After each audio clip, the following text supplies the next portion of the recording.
Now, who are these people who are creating these laws that have the death penalty here, the death penalty here, the death penalty here, and the death penalty here?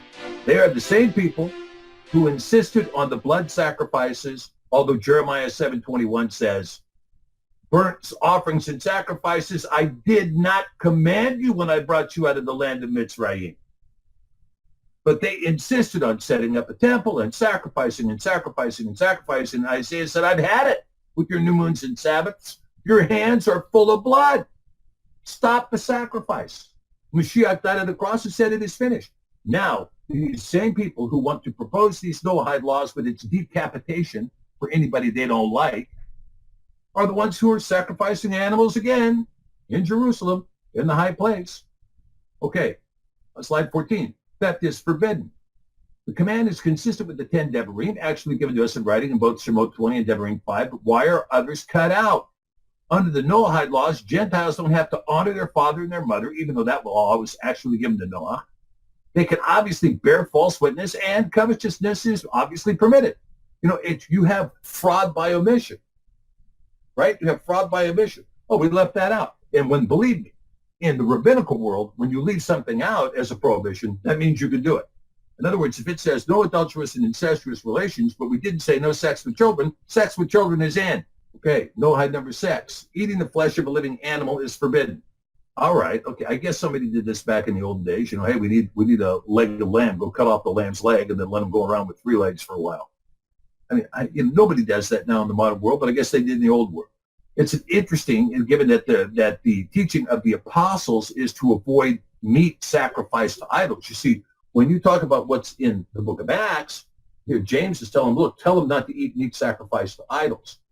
Not this business of, you know, cut off a limb and let it live, right? To somehow pull out this obscure law somehow means by omission that eating blood or unclean food is expressly allowed for the Gentiles, right? And you see, it's not what they said, it's what they didn't say. Okay, the only food law that's going to apply to you guys is don't cut off an animal's limb and eat it and leave the animal living. That's the only food law. The other food laws about not eating pork and shellfish and all that only belongs to us, not you. That's ours, not yours. That's just ours, not yours. You guys can eat whatever you want. Just don't cut off one limb, right? That's the implication from that. Okay, Noahide number 7. Mankind is commanded to establish courts of justice and a just social order to enforce the first 6 laws and enact any other useful laws or customs. And who wants to be the worldwide Supreme Court? Well, none other than the nascent Sanhedrin, who now meet in their new synagogue under the Temple Mount. Now, this is a picture of this synagogue that's been created underneath the Temple Mount that seats the 70 who sit around some giant pomegranate.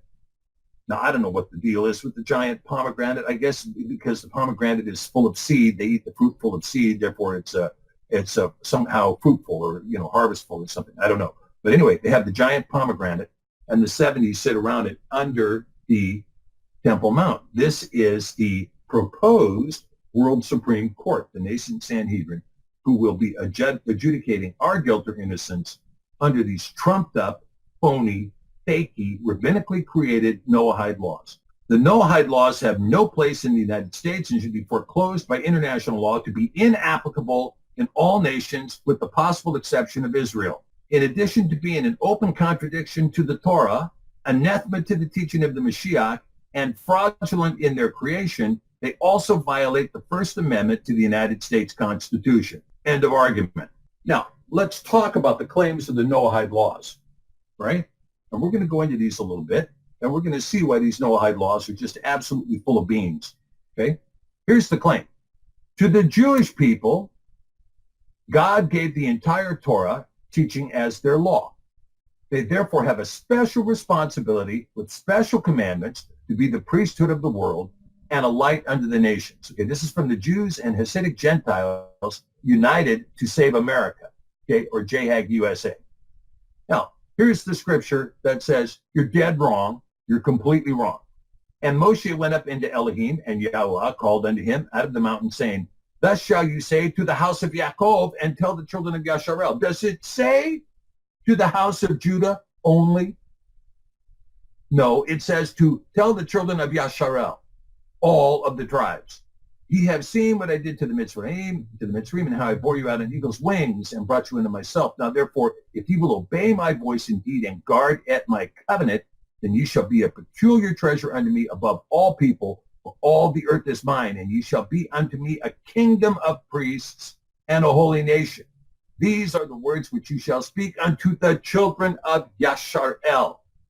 That's all of the children of Yasharel. That is to say, Ephraim is a king and a priest. Manasseh is a king and a priest. Asher is a king and a priest. Benjamin's a king and a priest. Shimon is a king and a priest.